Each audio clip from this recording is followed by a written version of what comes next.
Hey, New Lifers, I just wanted to make a quick video to give you an idea of what is happening here at the church this week. As you may have already heard, we are opening our doors this weekend. We're extremely excited that the governor is allowing us to take some steps towards fully reopening. So we're doing 2 watch parties here at the church this weekend. And I'll just say right up here up front, this service on Sunday morning, both services, are live services. We are calling them watch parties because we want to set correct expectations about what you'll be coming to, but I'll get to that in a minute. We are still offering our online services, so for those of you who are not yet ready to be in groups or can't be in groups of people, we will be offering the online services just as we've been doing for these past couple of months and before that. And so you can watch the services online just as you could in the previous weeks.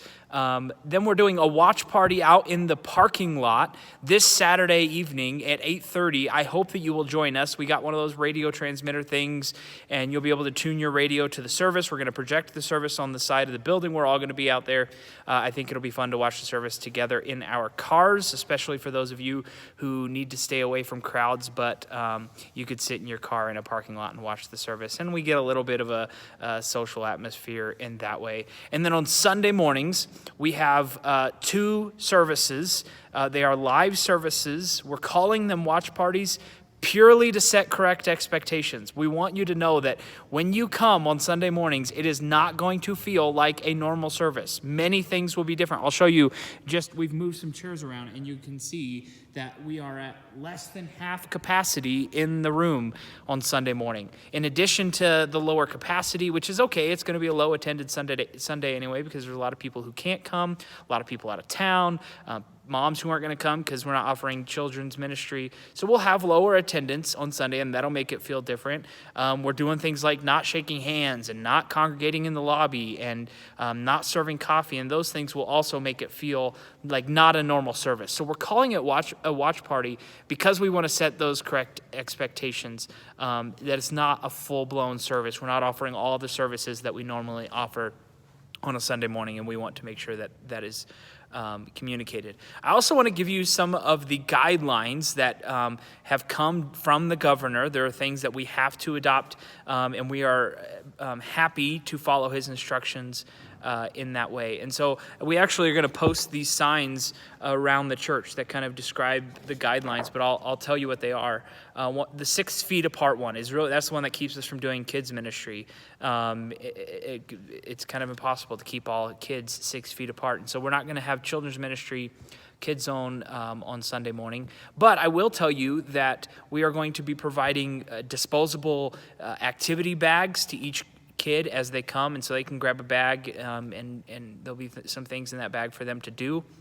Feel free to bring toys for them to play with. Bring an iPad with headphones. Please make sure you bring the headphones if you're going to bring an iPad.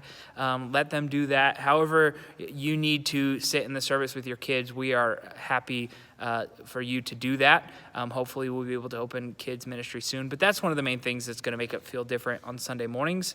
And just all around, we're trying to keep 6 feet in between people. Don't shake hands or hug, it says.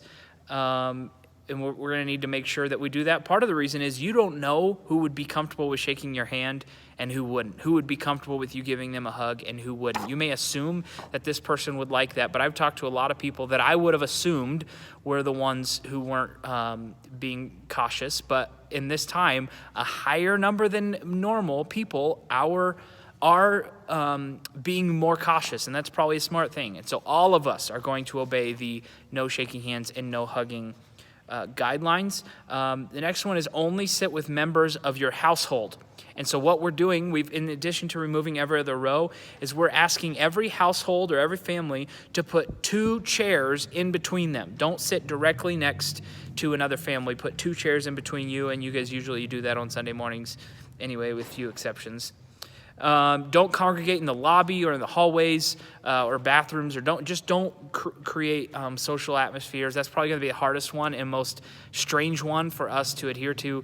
But we're not doing face-to-face social activity much on Sunday mornings. You probably should go straight to your chairs and be in the chairs as much as you can on Sunday morning. Use hand sanitizer often when you come. There will be somebody with hand sanitizer as you walk in. They will offer it to you. You don't have to do it, but you are welcome to use the hand sanitizer that they offer to you as you come in. And then also as you leave, you will be offered hand sanitizer. Face masks are optional. We have some here at the church. If you don't have a face mask, but you want to come and you want to wear a face mask, you can ask somebody when you get here for a face mask, and we will provide you with one. If you have your own face mask, feel free to wear it. Many of us won't be wearing face masks, but if that makes you more comfortable or if that helps keep you safe, feel free to wear a face mask by all means. The governor tells us we need to tell you to avoid touching your face and just kind of obey all the hygiene stuff that they tell us to do. And then there is a list of people that we are instructed to invite not to come, to encourage not to come. And those people are people who might be sick. If you have any symptoms that may be associated with COVID-19 or any sickness, illness, we invite you to or encourage you to stay home.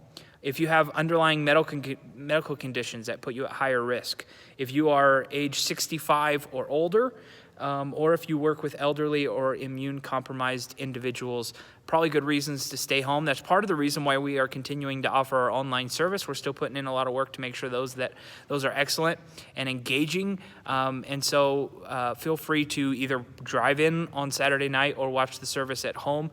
Also, if you want to gather some people around and do a home watch party, that's another way of doing it. I know of a couple life groups who are talking about just their life group getting together in a house that's less people and a little more safe under the 25 limit rule. And so you can get together and do a home watch party as well. If you don't totally agree with these rules and whether or not we agree with what the governor has told us we have to do, we're going to do it. We're going to follow his instructions as Scripture tells us to do. But whether or not you agree, I hope that you will agree that it is good for us to come to middle ground conclusions and do what we can to accommodate the people around us who maybe haven't come to the same conclusions as we have, and you do. I've heard from so many of you that have said things like, we appreciate your leadership and that you're going to back our decision even if you don't agree with it, and I appreciate the sentiment of that, and we're going to do our best. Hopefully this does not last too long. One of the questions we've been asked pretty regularly is, when are you going to reopen Kids Zone? When is children's ministry going to be available? The honest answer is we have no idea. I hope it's very soon. It's the 6-foot rule that's kind of keeping us from doing it at this point. We're kind of looking for ways that we can make it happen with the 6-foot rule, even though we haven't come up with that solution yet, but we're hoping that those restrictions will be relaxed at some point in the near future, but we don't know that for sure. And so at this point, we are going to have kids in the service with us. I just want to say one more time that when you come here on Sunday, it's going to feel weird. I just want to, you're not going to like some things. It's going to feel awkward. It's going to be annoying not being able to shake hands and shake people's hands and give hugs to people. But we'll get through this, and we can deal with some things like that, especially if we even get to see each other's face in person. That'll be great. Would you be in prayer about how this Sunday goes, and that people are reached through with the gospel? We've seen a lot of people who have engaged with New Life who would not have otherwise engaged with New Life. COVID-19 has drawn people to New Life. And so even though it's hard, I believe God is doing good things through this time, and he will continue to do so. So be in prayer about how God will work this Sunday morning, this Saturday night, and all throughout this time to draw people to himself, because we don't come to church, we are the church, and the church is growing even here in Gillette. Let's be a part of that movement. I love you all, and I will see many of you Saturday night or Sunday.